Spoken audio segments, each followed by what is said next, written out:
A tank that fell from a crane released a poisonous yellow cloud at Jordan's Aqaba port. The chlorine gas explosion left 12 people dead and 250 others injured. More details on this later in the news.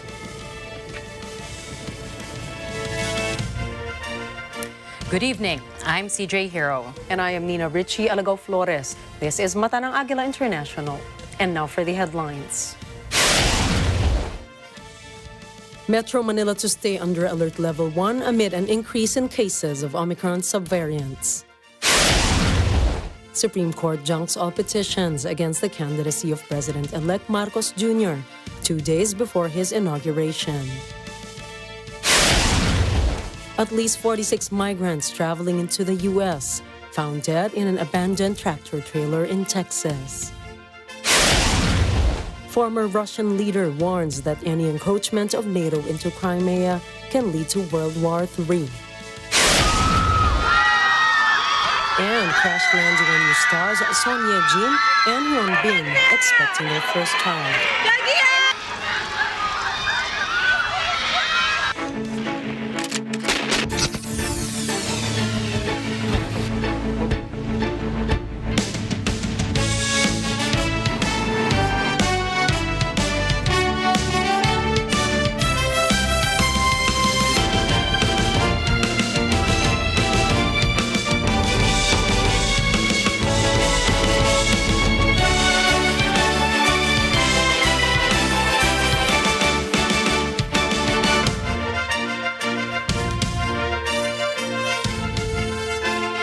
The National Capital Region will remain under COVID-19 Alert Level 1 from July 1st to July 14th. It is joined by 85 of 121 provinces, highly urbanized cities, and independent component cities, as well as 166 of 744 other component cities and municipalities. Presidential spokesman Martin Andanar made the announcement as the IATF approved the recommendations by the Subtechnical Working Group for Data Analytics on revising matrices for the alert level system. The matrix used as the basis for the alert level system shall be modified as follows.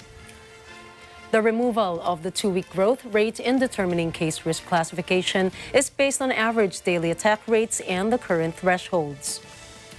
2. Total bed utilization rate and its current thresholds are retained as the main metric for health system capacity. 3. The assignment of alert level shall be based on the revised cross-tabulation of total bed utilization rate and average daily attack rate. The Department of Health recorded more cases of Omicron subvariants BA.5 and BA.4 and BA.2.12.1 across the country. Vin Pascua reports.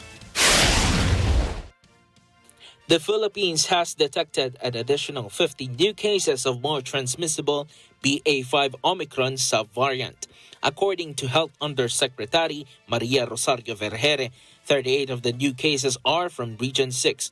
5 from the National Capital Region, while 7 are returning overseas Filipinos. 41 patients have already recovered, while 4 others are still in isolation.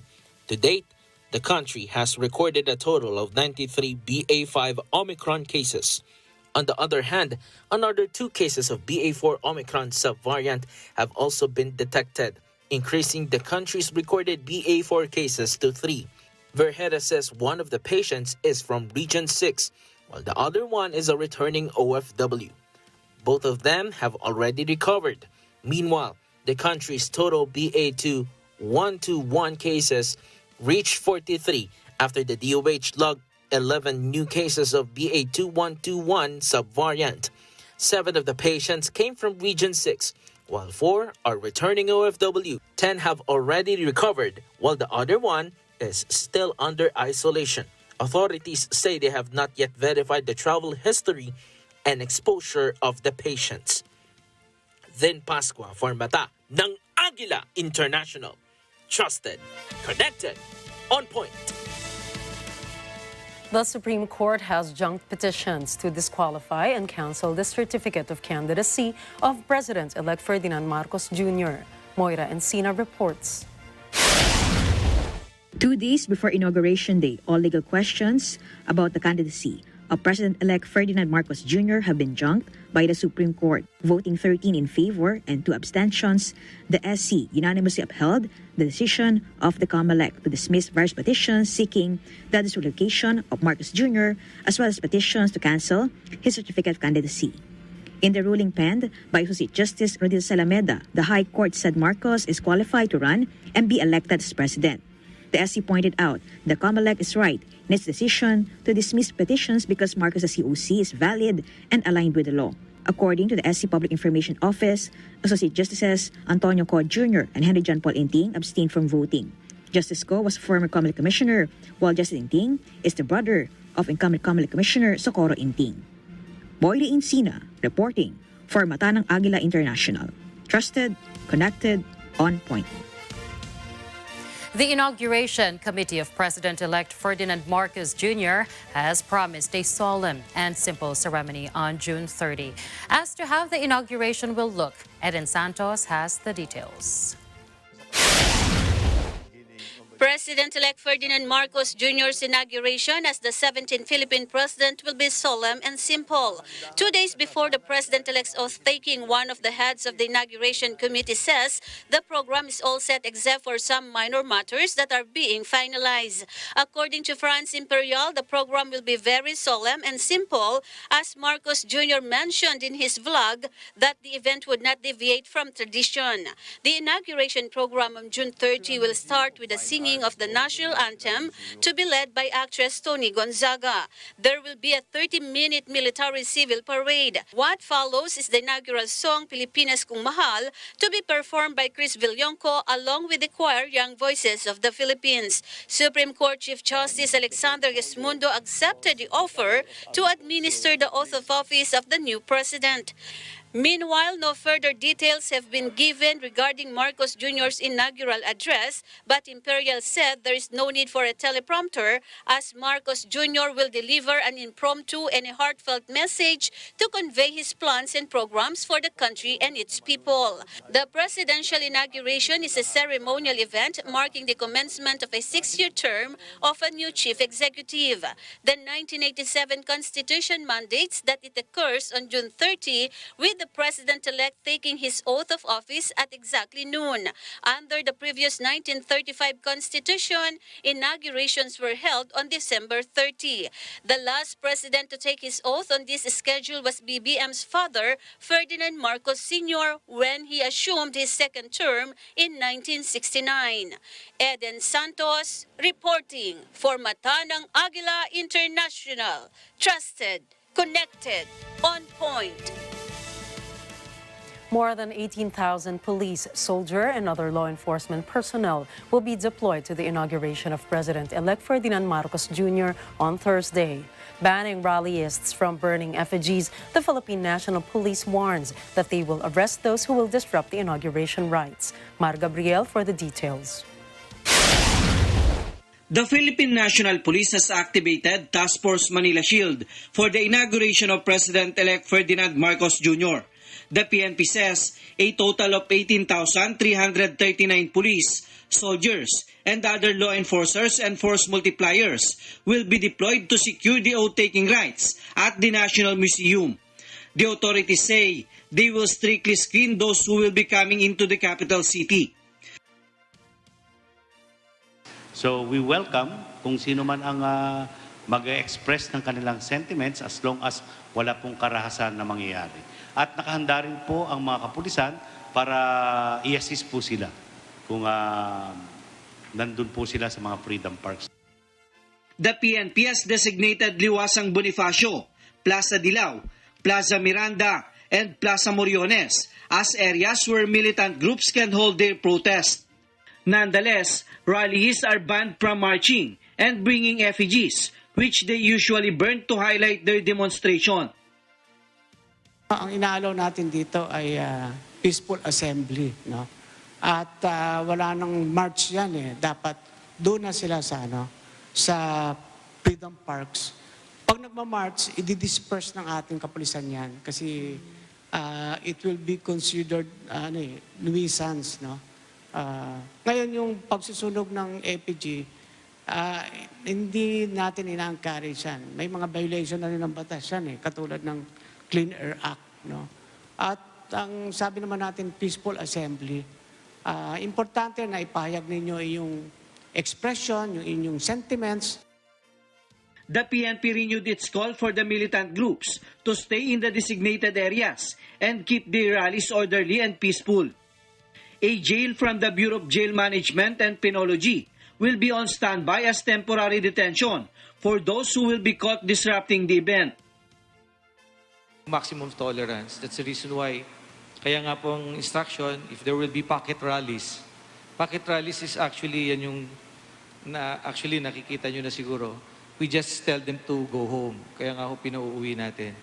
Kinakausap natin sila na iwasan natin. But definitely, if they will go beyond, nagkamali na sila,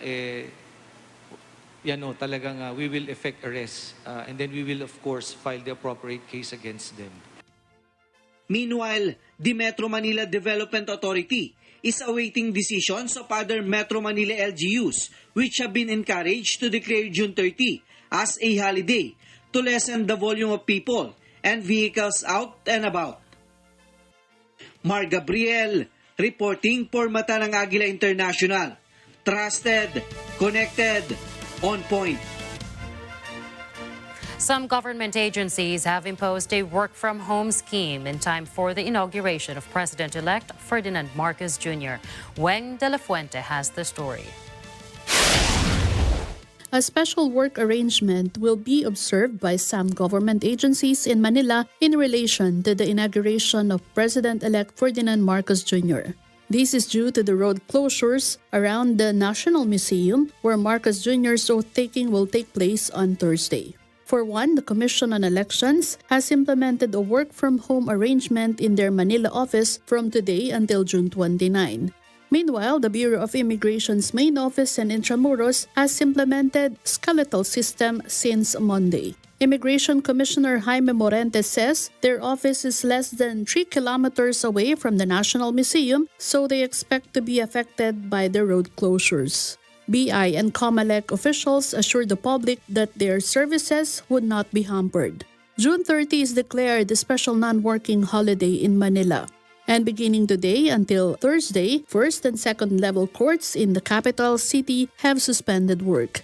The Supreme Court and the Court of Appeals have earlier announced suspension of work on Wednesday and Thursday due to the inauguration. Weng de la Fuente reporting for Mata ng Agila International, trusted, connected, on point. The Duterte administration has thanked the people, or the Filipino people, for making President Rodrigo Duterte the most popular and trusted outgoing president of the Republic. Vic Somintac files this report. Malacanang was elated with the results of the Publico's Pahayag survey for the second quarter of 2022, which showed President Rodrigo Duterte being the most popular outgoing president of the country. On the said survey, the president got an approval rating of 75% and a trust rating of 69%. Presidential spokesman Martin Andanar thanked the Filipino people for backing and supporting President Duterte during the whole 6 years of his term. Andanar said President Duterte is a record holder for he did not become a lame duck president. Andanar added that the public has witnessed the changes promised by Duterte amid the COVID-19 pandemic, particularly in curbing corruption, illegal drugs and criminality, as well as in developing the country's infrastructure under the Build, Build, Build program. Vic Somintac reporting for Mata ng Agila International, trusted, connected, on point. Outgoing Senate President Soto III's advice to President-elect Ferdinand Marcos Jr. is the dismissal of agriculture and customs officials who protect smugglers. Man Corvera has the details. Outgoing Senate President Vicente Soto has recommended to President-elect Ferdinand Marcos Jr. that certain officials from the Department of Agriculture and Bureau of Customs be dismissed and replaced. Soto says these officials have gone corrupt as they involve themselves in smuggling activities and act as protectors. Soto personally submits their names to Marcos Jr. through a validated list. Based on the investigation of the issue of agricultural smuggling, Soto put his finger on Customs Commissioner Ray Guerrero, Agriculture Undersecretary Ariel Queanan, and other Customs and DA officials from assistant secretaries up to those holding the top post. Nung magkausap kami ng Presidente, at pinag-uusapan namin yung nabanggit niya yung mga nag-iisipan niya na mga ilalagay at isa sa mga problema natin yung tinatawag na corruption. Sabi ko, sapagkat meron ako natin tatanggap na report, pinabalidate ko itong report na ito. Sabi ko tungkol sa mga involved dito sa nireklamo ng mga taga-tingge, taga-car. Sabi ko sa kanya, sa nakikita ko at sa klase ng investigasyon namin, huwag kang magtira dito nang nasa mga ulo, sabi ko. The new administration needs a fresh start. Yes. At saka ganun din. Ganun din sa Bureau of Customs, sabi ko, malabas dito sa report na ito na marami sa mga nasa top level ang involved dito. Soto says he received the intelligence report on May 17 where 22 officials were accused as smugglers and protectors of smugglers. The report states that in 2019, more than 600 million pesos was involved in smuggled agri-fishery commodities. Soto stressed that he validated this information with the National Intelligence Coordinating Agency, and the agency confirmed the names of those personalities as part of its own investigation. Senator-elect Robin Padilla supports Soto's recommendation to dismiss those officials. Dito sa ating bayan, kulang sa accountability yung mga ating mga posisyon sa gobyerno. Hindi pwedeng puro sorry.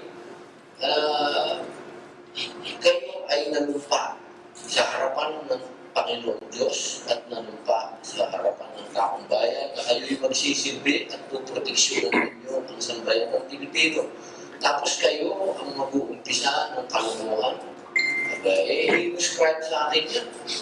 In a statement, Agriculture Secretary William Dar urged that the 3 DA officials be given the chance to face their accusers and defend themselves in the proper forum. Meanwhile, Navotas City Mayor Toby Tiangco denies any involvement in smuggling. In a statement, Tiangco says they filed a complaint against smugglers twice as the illegal activity has affected his fisherfolk constituents. Mayan Corvera reporting for Mata ng Agila International, trusted, connected, on point. Coming right up, 46 migrants en route to the U.S. found dead in an abandoned trailer in Texas. The Netherlands has its first fatal tornado in 30 years. And a Russian missile strike hits a Ukrainian mall, leaving at least 16 dead and 59 injured.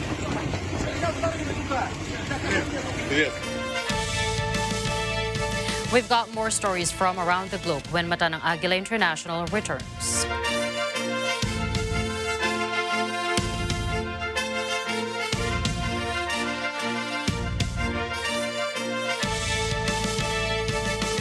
Sa Hunyo at 30, panoorin ang panunumpa ni President-elect Ferdinand Bongbong Marcos Jr.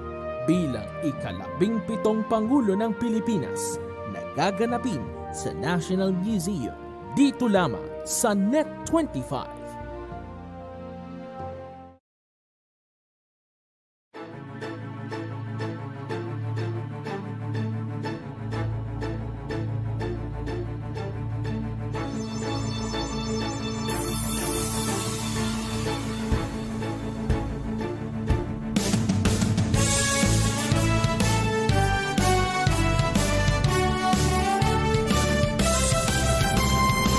Hunyo at 30, panoorin ang panunumpa ni President-elect Ferdinand Bongbong Marcos Jr. bilang ika-17 Pangulo ng Pilipinas na gaganapin sa National Museum dito lamang sa Net25.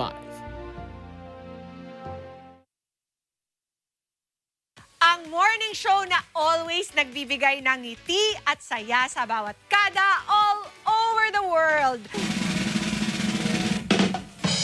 Tara na't ma-inspire at ma-amaze sa kwento ng mga bawat kada na nagwagi sa anumang hamon at pagsubok ng buhay.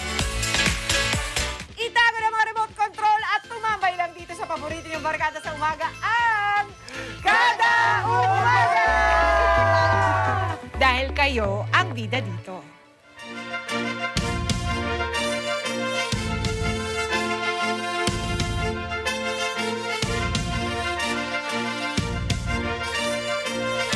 This is still Mata ng Agila International. At least 46 migrants were found dead Monday in and around a tractor trailer that was abandoned on the side of a road in San Antonio, Texas. The grim discovery was one of the worst disasters involving migrants in the U.S. in recent years and came 5 years after a similar deadly incident in the same city. San Antonio Fire Chief Charles Hood told reporters that approximately 46 bodies had been triaged, tagged, and declared deceased. 16 people managed to survive the ordeal, 12 adults and 4 children. Although the vehicle was a refrigerated tractor trailer, there was no working air conditioning unit on the rig. Hood said the patients they saw were hot to the touch and they were suffering from heat stroke, heat exhaustion, and dehydration. 3 people have been arrested over the incident. Texas Governor Greg Abbott hit a Republican who advocates a tough line on immigration hit out at President Joe Biden over the disaster, blaming his deadly open border policies. Abbott tweeted that these deaths are on Biden, saying they show the deadly consequences of his refusal to enforce the law. San Antonio is a major transit route for people smugglers. In 2017, a similar migrant tragedy took place in the city when 10 people traveling into the U.S. suffocated to death in a trailer with broken air conditioning and plugged ventilation holes. A toxic gas explosion in Jordan's Aqaba port has claimed at least 13 lives and left more than 250 people injured. This footage shows a large cylinder being loaded onto a docked ship by a crane. The cylinder was dropped, causing a violent release of yellow chlorine gas. The force of the blast sent a truck rolling down the dock. Port workers ran for their lives. Nearby areas were evacuated and residents have been told to stay indoors. A health department spokesman says the injured people are in medium to critical condition. 6 people are dead following 2 passenger train derailments in the United States in as many days. The first happened Sunday when an Amtrak train collided with a passenger vehicle at a railroad crossing in California. That accident left 3 people dead. On Monday, 3 people also died when several cars of a long-distance passenger train derailed after colliding with a dump truck stalled on the tracks. The accident happened over the lunch hour in the U.S. state of Missouri. 2 of the dead are passengers. The 3rd victim was in the truck. An undetermined number of people were injured. There were more than 200 people on the train, which was en route to Chicago from Los Angeles. There are still no answers about what killed 21 teenagers at a makeshift nightclub in South Africa.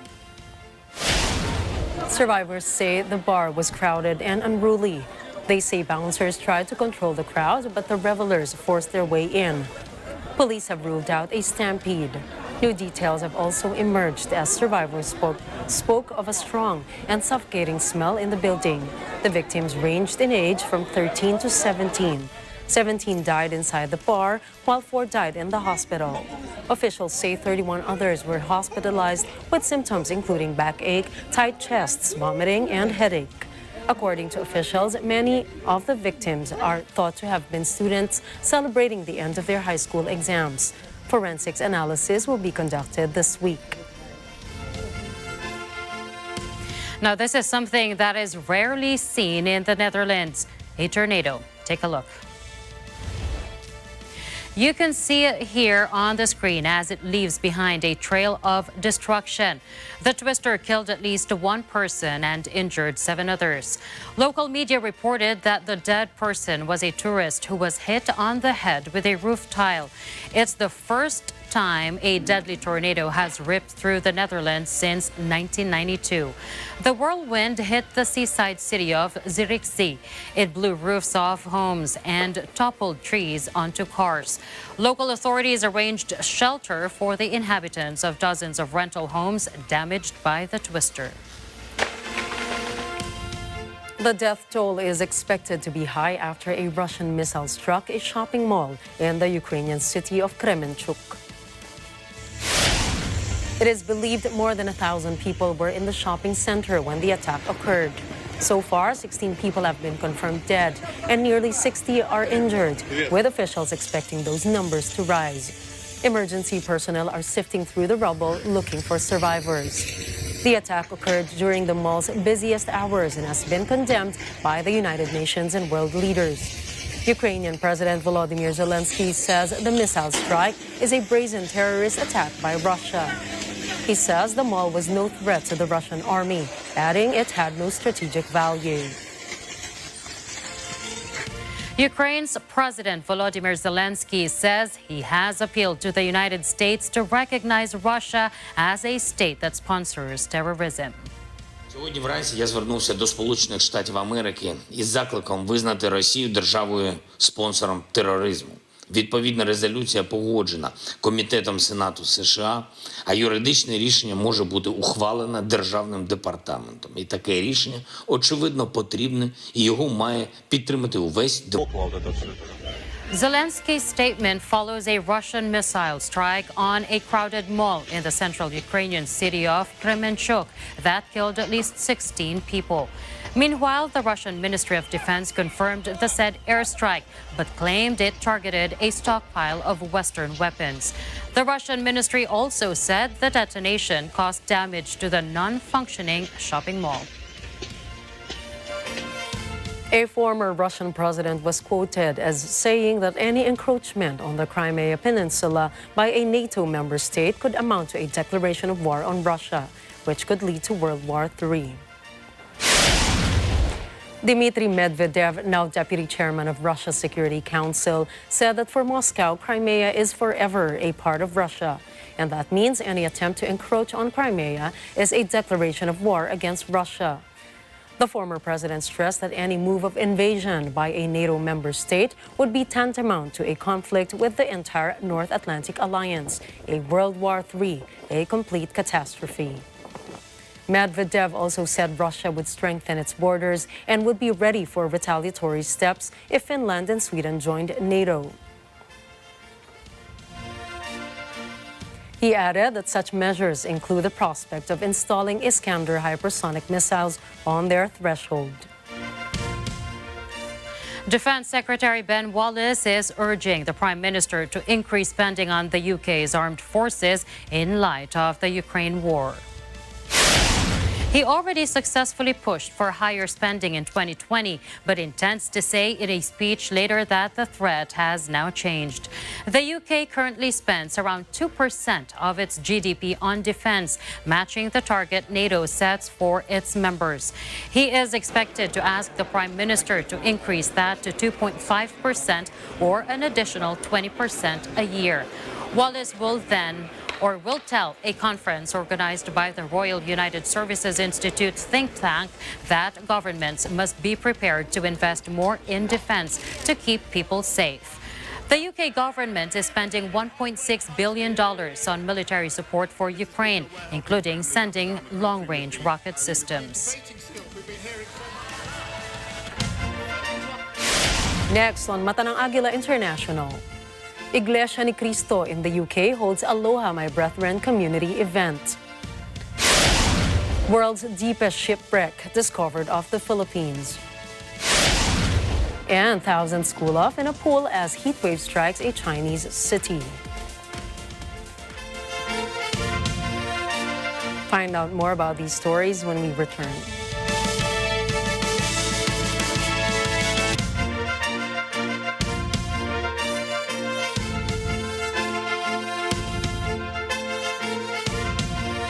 Good news sa lahat ng mahilig magluto at kumain. May bago at katakam-takam na cooking show dito lamang sa Net25.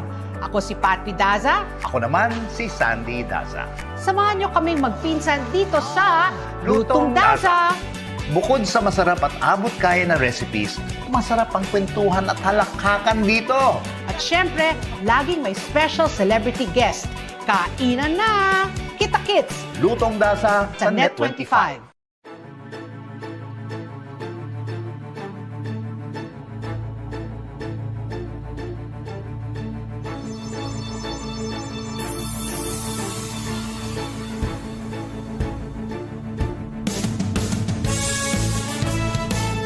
At 30, panoorin ang panunumpa ni President-elect Ferdinand Bongbong Marcos Jr. bilang ika-17 Pangulo ng Pilipinas na gaganapin sa National Museum dito lamang sa Net25. Good news sa lahat ng mahilig magluto at kumain. May bago at katakam-takam na cooking show dito lamang sa Net25. Ako si Patri Daza. Ako naman si Sandy Daza. Samahan niyo kaming magpinsan dito sa Lutong Daza. Bukod sa masarap at abot kaya na recipes, masarap ang kwentuhan at halakhakan dito. At syempre, laging may special celebrity guest. Kainan na! Kita-kits! Lutong Daza sa Net25.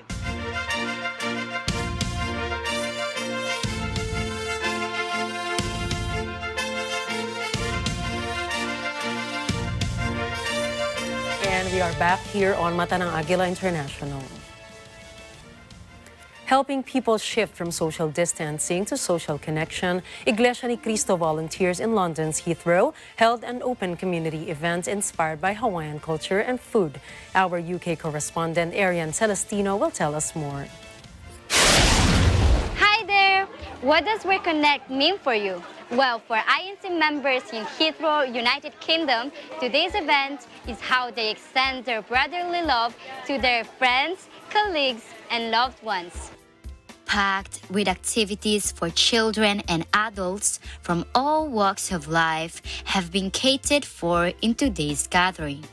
The aim for this collaboration is to celebrate human connection, to feel how uplifting it is to be part of the community again.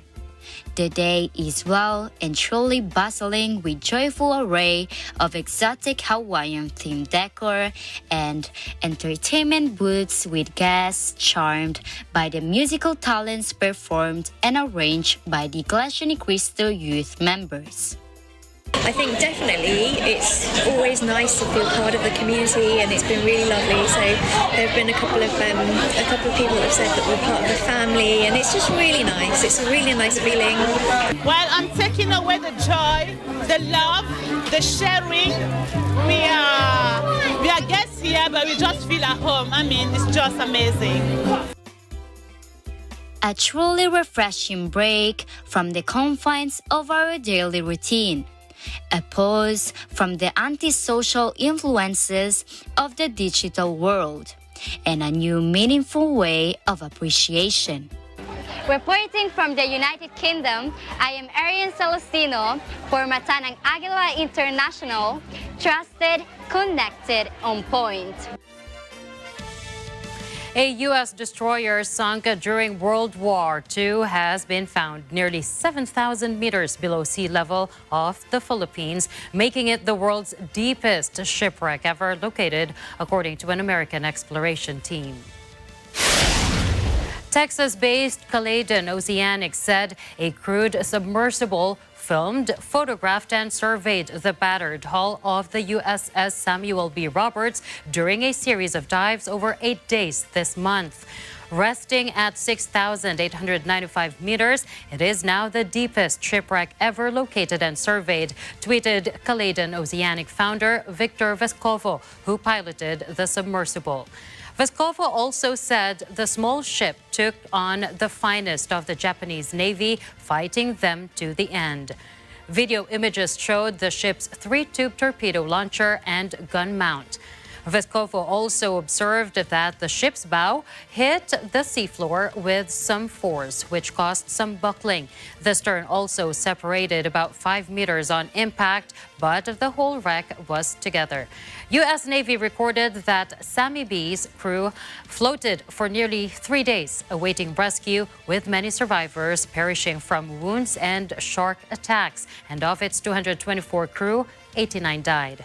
The Sammy B went down during a battle off the central island of Samar on October 25, 1944, as U.S. forces fought to liberate the Philippines, then a U.S. colony, from Japanese occupation. Russian President Vladimir Putin has accepted an invitation to attend the Group of 20 or G20 summit, which will be held in Indonesia on November 15 and 16.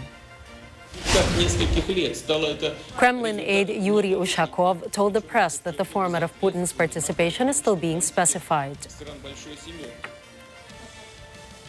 Indonesia holds the rotating presidency of the G20 this year and has been pressured by Western countries to exclude Russia from the meeting. But Indonesian President and G20 Chairman Joko Widodo did not rescind the invitation to Russia. He also announced last April that he had called Ukrainian President Volodymyr Zelensky and invited him to join the G20 summit as a guest. Widodo planned to visit Russia and Ukraine and meet with the country's leaders to urge peace talks this week. Widodo also refused to send weapons to Kyiv. Instead, he offered humanitarian aid. German Chancellor Olaf Scholz said that he would also decide soon whether to show up if Putin attends the G20. Meanwhile, European Commission President Ursula von der Leyen stated that Putin's presence at the summit should not be a reason for Western leaders to block the meeting. Von der Leyen commented that if Putin comes to the summit, they can have the opportunity to tell him what they think, and Putin can also discuss his standpoints. The Islamic Republic of Iran has officially submitted its application to join the group of 5 leading economies made up of Brazil, Russia, India, China, and South Africa, or BRICS. Such a decisive move comes after Iranian President Ebrahim Raisi addressed the BRICS summit last week. Iranian Foreign Ministry spokesman Saeed Khatibzadeh was quoted by the Tasnim news agency that while BRICS is not a treaty bloc, it has a very creative mechanism with broad aspects, adding that Tehran had a series of consultations with BRICS about the application. The foreign minister also said that Iran's membership would add value for everyone involved, noting that BRICS members account for up to 30% of the world's GDP and 40% of the global population. President Alberto Fernandez of Argentina also applied to join BRICS. He urged the creation of cooperation mechanisms that could represent the alternative to ostensibly private institutions run by and in the interest of the West. Earlier, Russian President Vladimir Putin opened up that the 5 members of the bloc were working on setting up a new global reserve currency based on a basket of currencies of BRICS countries. State media reported that Chinese President Xi Jinping will attend events celebrating 25 years since Hong Kong's handover to China. The Communist Party is also looking to showcase its control over the city after crushing a democracy movement. Xi's physical appearance at the events will mark his first trip outside the Chinese mainland since the pandemic began. But state media and Hong Kong officials did not explicitly say whether he would travel to the city or attend virtually. The trip would also coincide with the inauguration of Hong Kong's new administration, led by former Security Chief John Lee. Lee said he was delighted by the news of Xi's attendance and thanked the Chinese leader for his support for the city. Hong Kong is at the halfway point of the one country, two systems political model, which promised that the former British colony's way of life would remain unchanged for 50 years after its handover. Echoing Beijing, former Hong Kong Chief Executive Leung Chun-ying describes the implementation of the political model as a success, and saying that the arrangement might continue beyond its 50-year term, and calling July 1st, 2047 a non-event. Hong Kong cannot decide on its own because we are not a sovereign state. We did not become a sovereign state at the end of British rule. Instead, we were returned to China. Japanese authorities said two Chinese Coast Guard ships navigated Japan's territorial waters near a chain of disputed islands for more than 64 hours this week. The latest violation is the longest incursion of its kind in a decade, according to the Japanese Coast Guard. It also reported that the Chinese vessels entered Japanese waters in the East China Sea during the early hours of Tuesday and remained to surveil a Japanese fishing boat that was operating in the area before exiting Thursday evening. At one point, one of the Chinese vessels came within 3 kilometers of the Senkaku Islands, which was past the internationally recognized 19.3-kilometer limit that defines a country's territorial waters. Japan thus sent its own patrol ships and commanded the Chinese vessels to immediately leave its territorial waters. In response to the Japanese Coast Guard statement, China's foreign ministry retorted that the Diaoyu Islands are part of Chinese territory. It also accused the Japanese fishing boats of making repeated intrusions into their area. The U.S. Centers for Disease Control and Prevention has added two destinations to its high category for COVID-19 risk, including a Caribbean nation famous for its beaches. The Dominican Republic and Kuwait are both now listed as Level 3 COVID-19 high. The CDC also overhauled its rating system for assessing COVID-19 risk for travelers in April. Level 3 or high is now the top rung in terms of risk level and applies to places that have had more than 100 cases per 100,000 residents in the past 28 days. Level 2 and Level 1 are considered moderate and low risks, respectively. Level 4, previously the highest risk category, is now reserved for special circumstances, and as of now, no destinations have been placed at Level 4. Much of Europe has been lodged at Level 3 for months. As of June 27, France, Germany, and Greece were among those remaining at Level 3.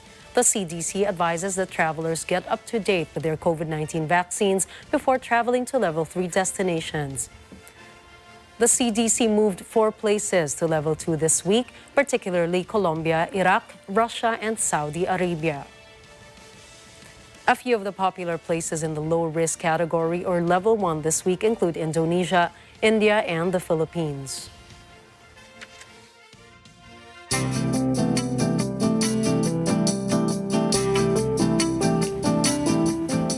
Vietnam has banned swimming and scuba diving at a popular central tourist resort in an attempt to revive its damaged coral reef. Coral reefs across Southeast Asia have been badly damaged by climate change. 2 years ago, about 60% of the coastal region in the area was covered by living coral. That has shrunk to less than 50%. Aside from climate change, authorities blame illegal fishing, dredging, construction of industrial parks, and waste disposal. Divers are upset, saying their activity has the least impact on the coral reefs. Following a similar move by Thailand, Vietnam imposed the strict measure, which will remain in effect until further notice. Watch this extraordinary video that shows thousands of people cooling down in a giant open-air swimming pool. According to local media, a blistering heat wave hit the northern Chinese city of Zhengzhou, causing temperatures to reach a record 42 degrees Celsius. The scorching heat wave comes as other parts of the country reel from devastating floods that have left thousands homeless and jobless.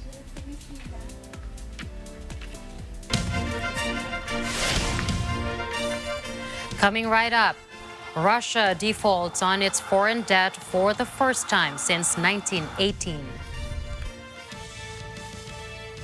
Flying luxury hotel that never lands could see 5,000 guests soar through the skies.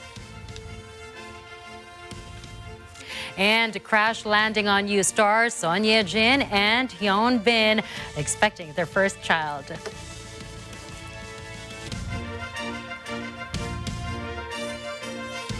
All these stories and more when we return here on Mata ng Agila International.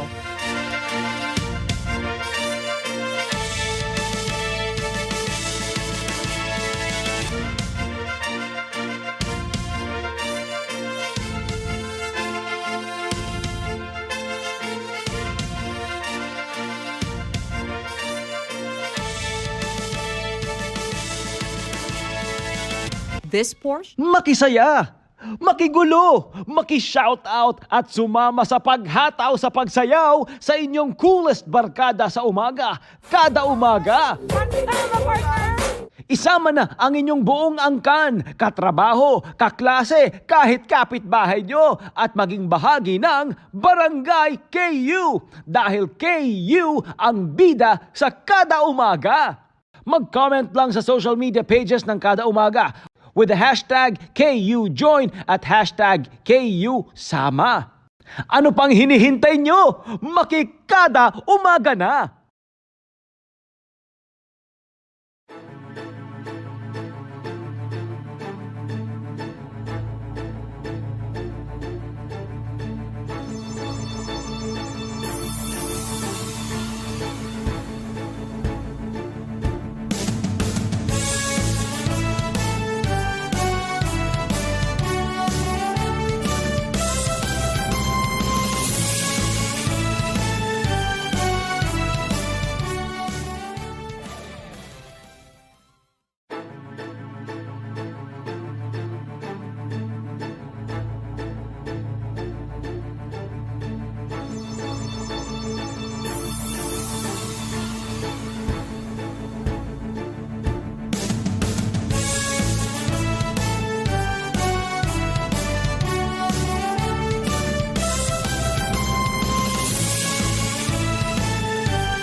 The news continues here on Mata ng Agila International.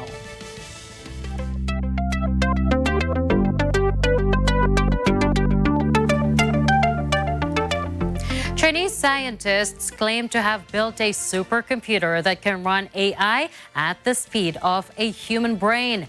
They say it can perform 1 billion operations per second, more than 37 million CPU to be exact. Meaning the latest supercomputer is 4 times more than the US-built Frontier. The newest generation Sunway also has 9 petabytes of memory, equivalent to 2 million DVD-quality movies.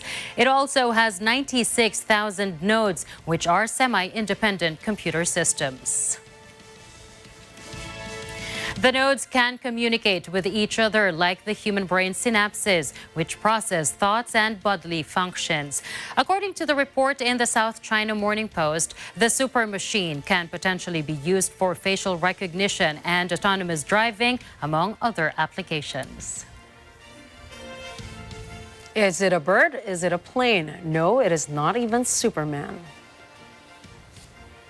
Produced by graphic artist and science communicator Hashem Al-Gaili, the Sky Cruise Planet would be able to have 5,000 passengers on board without the need for pilots.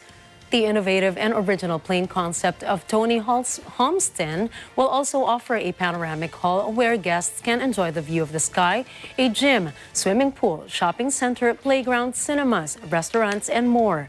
Homestead's concept of the plane says it is designed to be able to stay in the air for several years. While the luxury plane is believed to be the future of transport, there are people who aren't too keen about the whole idea, as they have concerns about safety and physics. But Al-Gaili insists the hotel aircraft will be reportedly fueled by nuclear fusion, making it environment-friendly.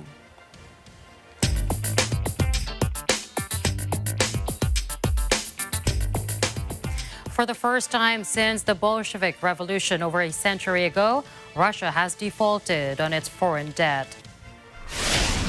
According to media reports, this incident further alienated Russia from the global financial system after sanctions were imposed over its conflict with Ukraine. Bloomberg reported that bondholders claim they have not received overdue interest following the expiry of a key payment deadline. According to Chris Weaver, a veteran Russian economy analyst, it looks like the banks have complied with international sanctions and have withheld payment. Kremlin spokesman Dmitry Peskov told reporters in a conference call there are no grounds to call this situation a default, saying Russia has paid, but it could not be processed because of sanctions. However, the other side argued that all Russia had to do was not invade Ukraine. Banks announced that it would lay off 30% of its staff to reduce operating costs amid the ongoing bear market.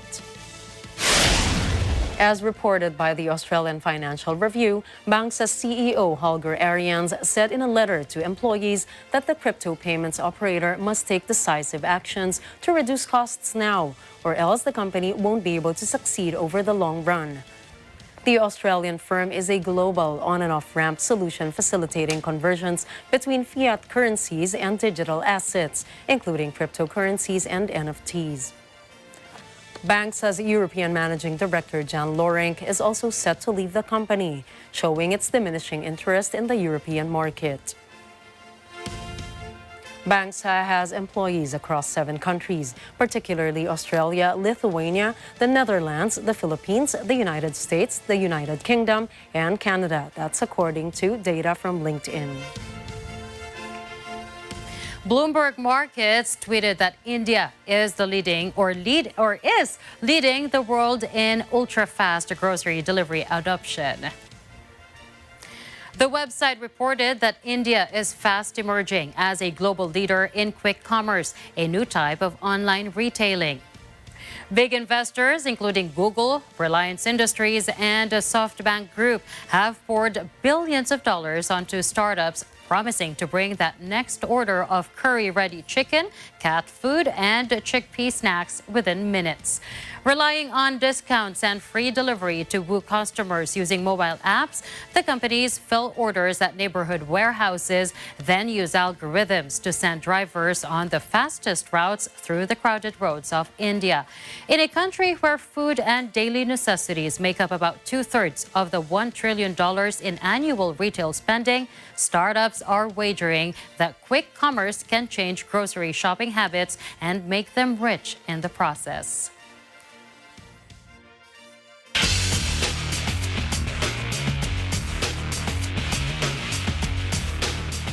Serena Williams returns to singles tennis at Wimbledon after a year away, as Rafael Nadal begins his quest to win the 3rd leg of a potential calendar Grand Slam. This year's event will focus on the 7-time champion Williams, who faces Harmony Tan of France in her first singles match since an injury forced her to pull out of her first-round match last year.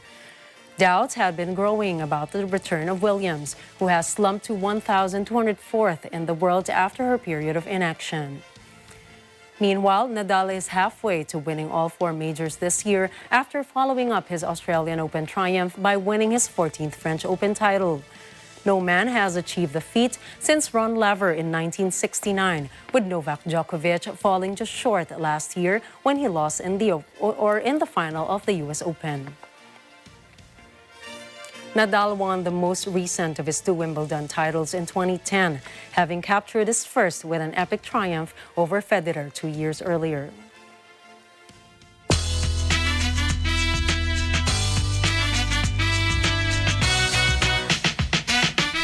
Italy's second richest man, eyewear magnate Leonardo Del Vecchio, has died at the age of 87. Del Vecchio rose from childhood poverty to build the eyewear empire that owns brands such as Ray-Ban and Oakley. According to Forbes' 2022 World's Billionaires list, Del Vecchio's fortune was worth an estimated $27.3 billion. Other news sources said his wife Nicoleta Zampillo stands to inherit his 25% stake in his Delphin holding company. The remaining 75% of the Luxembourg-based holding company will be equally split among his 6 children. Move over Robert Pattinson because Christian Bale could be returning as the Batman. While Bale plays Gore in the upcoming sequel Thor: Love and Thunder, he recently said that he'd return in the DCEU if director Christopher Nolan will send up a bat signal and ask him to return as the Caped Crusader. Bale said in the Variety interview that he had a pact with Nolan, and if the screenwriter-director has another Batman story to tell, he'd be in. Bale's turn as Batman came in what is considered the best and critically acclaimed trilogy of live-action Batman films to date. Though this news may delight some fans, it might be an unlikely prospect because Nolan is no longer an active member of the DCEU. However, the ending of The Dark Knight Rises offers an open perspective. People may still see Bale as the Batman if Nolan chooses to make a 4th film. After tying the knot last March 31st at Seoul's Grand Walker Hill, South Korea's power couple Son Hye-jin and Hyun Bin announced on Instagram that they are expecting their first child. On Hye-jin's account, she happily and excitedly posted a photo with the caption, "A new life has come to us." She also said she's still a bit dazed, but she feels the changes in her body every day with concern and excitement.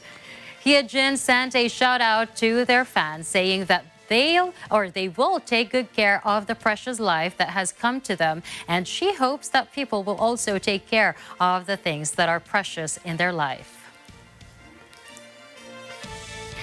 Last month, rumors circulated online regarding Hye-jin's pregnancy. The speculation was prompted by a photo posted by the actress.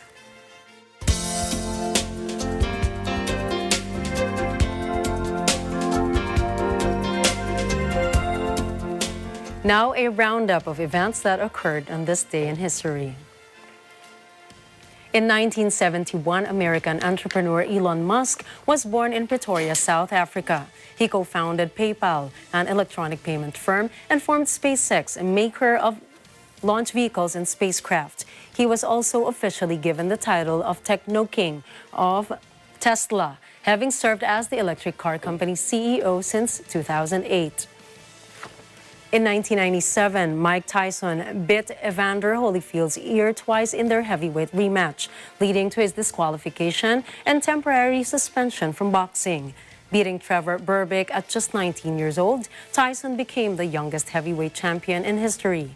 However, events in his life took repeated turns for the worse and culminated in his declaring bankruptcy. And in 2007, the bald eagle was removed from the U.S. list of endangered and threatened species. The delisting represented a major victory for wildlife preservationists.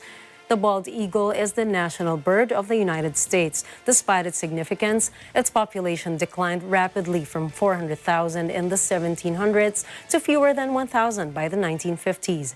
Major factors in this decline include the use of the common pesticide DDT, poaching, electrocution by power lines, and the destruction of their natural habitat. We will end tonight's broadcast with a quote from Eric Hoffer, an American philosopher. The hardest arithmetic to master is that which enables us to count our blessings. It's really hard, especially... Yeah, and for some reason, a lot of us see how life has been unkind to us, and we miss the part where we have been very fortunate to have many things in our lives. Especially now with everything rising, fuel prices, food, just everything. The list goes on. The list goes on. Sometimes it's just hard to see the good side of things, but we should never miss them. Try to always find the silver lining or the blessing in every moment. Let's keep trying. Every day, let's keep trying. And that's a wrap for tonight's news. Catch the latest updates on our social media channels. I'm CJ Hero. And I'm Nina Richie Alago Flores. This is Mata ng Agila International. Trusted, connected, on point.